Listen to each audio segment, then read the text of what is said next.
আমরা এই ভিডিওতে এনটিআরসি এর ষষ্ঠ গণবিজ্ঞপ্তির পেমেন্ট প্রসেস নিয়ে আলোচনা করব। তো এই জন্য আপনি একটা টেলিটক সিম আপনার ফোনে রাখবেন এবং মেসেজ অপশনে গিয়ে আপনি এখানে টাইপ করবেন ক্যাপিটাল লেটারে NGI স্পেস, তারপরে আপনার ইউজার আইডি যেটা আপনি অ্যাপ্লিকেশন করার সময় পেয়েছেন সেটা এখানে টাইপ করবেন।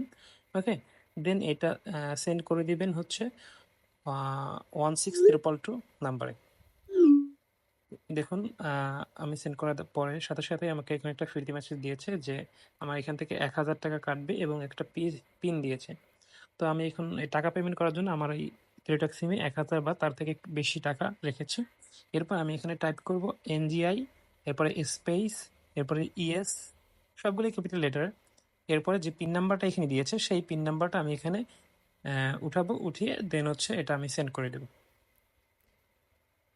তো আমি সেন্ড করে দিয়েছি। কিছুক্ষণ সময় অপেক্ষা করব। দেখুন আমার পেমেন্ট কমপ্লিট হয়ে গেছে। এখন আমাকে তারা একটা পাসওয়ার্ড দিয়েছে এবং আগের ইউজার আইডি তো আছেই, ঠিক আছে? সো আমি এই ইউজার আইডি এবং পাসওয়ার্ডটা সংরক্ষণ করে রাখবো। তো এই ছিল আজকের ভিডিওটা ভালো লাগলে অবশ্যই লাইক, কমেন্ট, শেয়ার করবেন এবং সাবস্ক্রাইব করতে ভুলবেন না। ধন্যবাদ।